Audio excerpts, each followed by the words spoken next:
And for more now, we want to bring in Minnesota Attorney General Keith Ellison. We thank you so much for your time during this especially difficult time. Our condolences to you.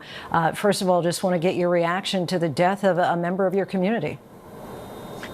It's outrageous. It is a predictable, foreseeable outcome of the dramatic escalation of forces by the president, who did not want to cooperate with anyone, who came in here with a group that I believe is poorly trained for the work that they're doing, who really kind of gave them a green light to be as aggressive as they wanted to be.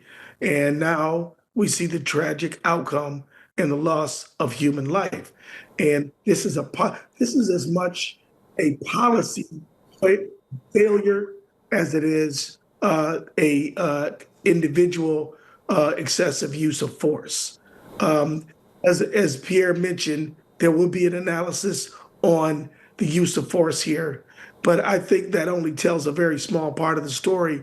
The big part of the story here is that the President of the United States deployed troops in the form of ICE against Americans, and now one of them is dead. And the blame lies with him. And that's not to take responsibility of the officer who used deadly force in a situation that does not appear to call for it. But it does mean to me that the big policy issue and the decision from Washington, from this president, can't be ignored either. I also have to tell you, I'm deeply disturbed by the presentation of Homeland Security Secretary No. who has said things that are flatly contradicted by the video. And I'm just disappointed.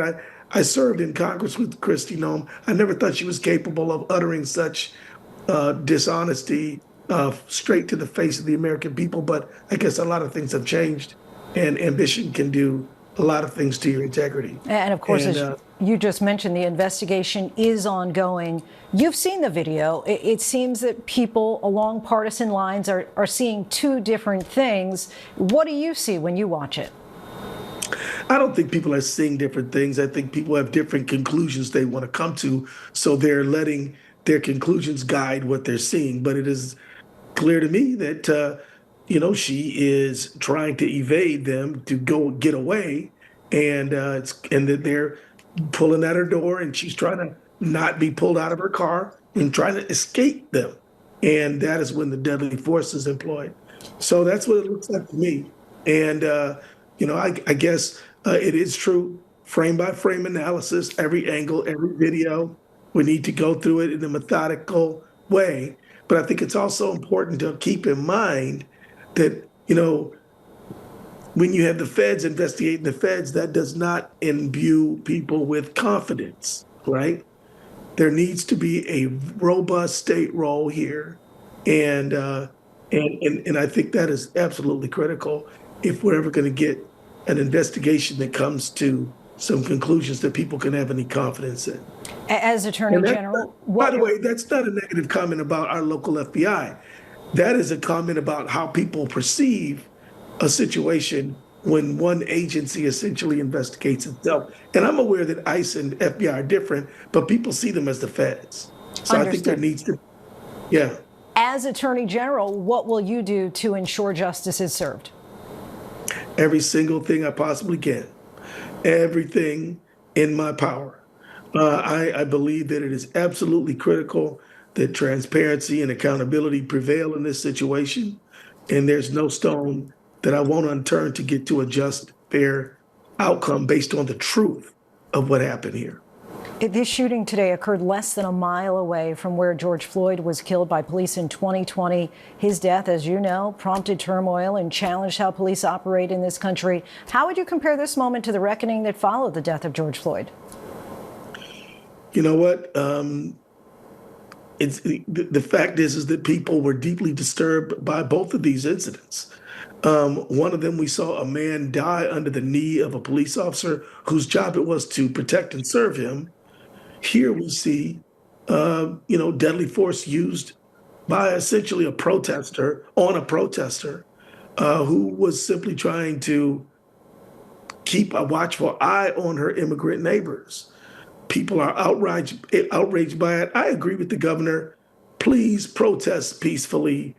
Trump wants somebody to go beyond the limits so that he can justify his force against the state of Minnesota and its residents. So be peaceful, but absolutely stand on your right to freedom of expression.